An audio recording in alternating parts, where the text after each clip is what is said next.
Hello guys and welcome to my YouTube channel Learn German. In today's video we are going to study page number 34 of SSC Standard 8 German textbook. Okay, so आज हम ये page पढ़ने वाले हैं। Page का title है subject मतलब subject, object मतलब ऑब्जेक्ट, नॉमिनेटिव, अकुजाटिव ये दोनों जर्मन में केसेस है। ओके, सो एक एक समझते हैं। Lies bitte dieser Sätze मतलब please read these sentences. Hermione hat einen Kuli, eine Puppe, ein Heft. Hermione has an ink pen, a doll, and a book, a notebook. Für die Schule braucht sie den Kuli und das Heft. For the school, she needs the pen and the notebook. Aber die Puppe braucht sie nicht, but she doesn't need the doll. Okay, so अभी कुछ questions दिए हैं, उन्होंने वो answer करने हैं। पहला question, wer hat einen Kuli, eine Puppe und ein Heft? Who has a pen, a doll and a notebook? Hermione. Was hat Hermione? What does Hermione have? Einen Kuli, eine Puppe und ein Heft. A pen, a doll and a book. Was braucht Hermione für die Schule? What does Hermione need for the school? Den Kuli und das Heft. Wer braucht die Puppe nicht? Who doesn't need the doll? Hermione. Okay, so ये बहुत simple questions थे based on ऊपर जो दो sentences दिए उस पर। Okay, next we have, अभी इससे हमने क्या सीखा? The above answer show that the functions of nouns Hermione, coolie, पूपर आर डिफरेंट। मतलब एक सेंटेंस में हेरमोइनी, पेन और डॉल ये सब अलग अलग रोल्स प्ले करते हैं। भले ही तीनों नाउन्स हो, उनके फंक्शंस अलग अलग है।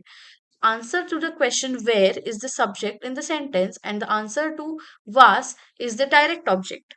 मतलब क्या? जब भी हमने where मतलब who ऐसा पूछा तो वो सब्जेक्ट है सेंटेंस का, उसका जो आंसर मिला वो सब्जेक्ट था। जैसे फॉर एग्जांपल हमने पूछा who needs the pen?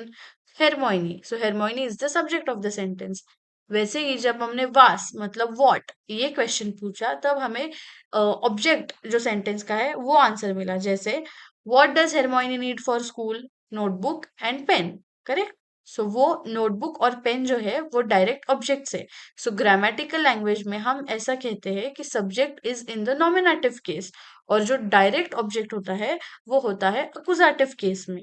Okay, सो जो सब्जेक्ट होता है वो होता है नॉमिनेटिव केस में, जो ऑब्जेक्ट होता है वो होता है अकुजाटिव केस में।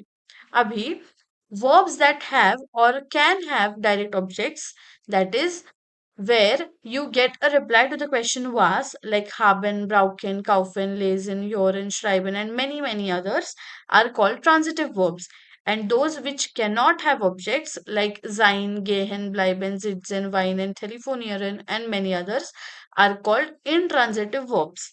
अभी इसका मतलब क्या है? सिंपल याद रखना है, दो टाइप्स के वर्ब्स होते हैं, ट्रांजिटिव, इनट्रांजिटिव। ट्रांजिटिव मतलब क्या?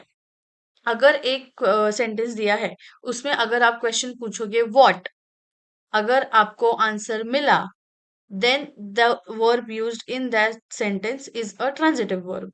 जैसे फॉर एग्जाम्पल, अगर हम अगर हम पूछेंगे what do you have, answer मिलेगा कुछ तो है। Correct, what do you need, कुछ आंसर मिलेगा। व्हाट आर यू रीडिंग, कुछ आंसर मिलेगा। What did you buy, what are you listening to, what are you writing, what are you doing, answer मिल रहा है इन सब सेंटेंसेस का। तो ये सारे वर्ब्स ट्रांजिटिव वर्ब है।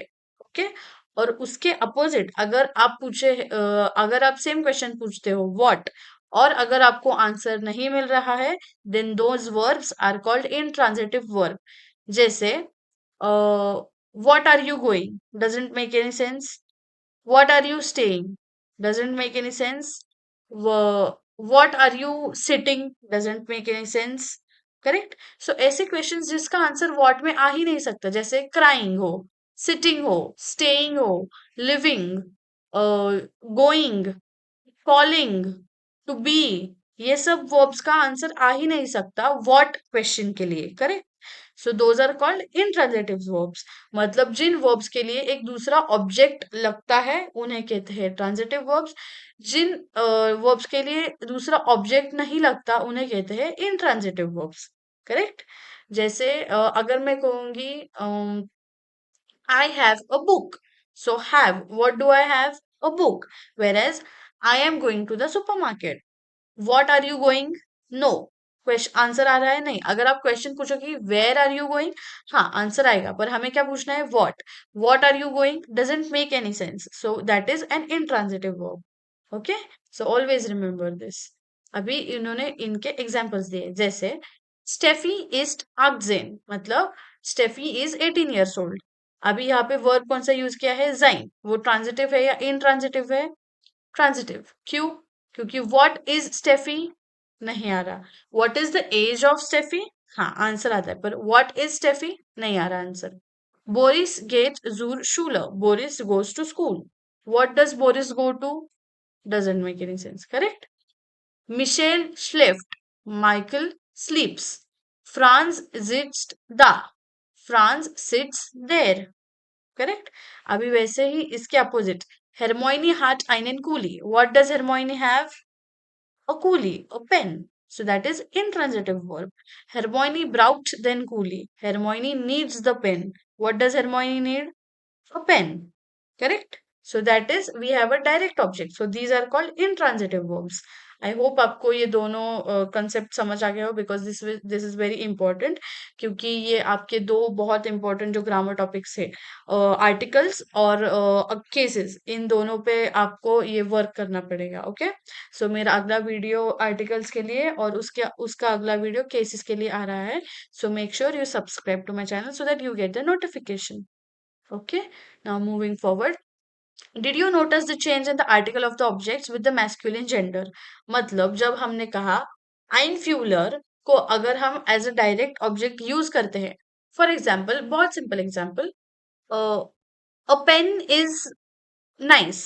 यहाँ पे अ पेन ये सब्जेक्ट ऑफ द सेंटेंस है। Correct. What is nice? A pen. Correct. Okay, पर अगर हम पूछेंगे कि हरमोइनी हैज अ पेन, सो हरमोइनी के बारे में हम बात कर रहे हैं, that is why Hermione is the subject of the sentence and pen is the object.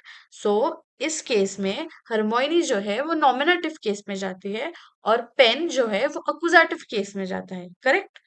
सो यहाँ पे आइन फ्यूलर का हो जाता है आइनेन फ्यूलर।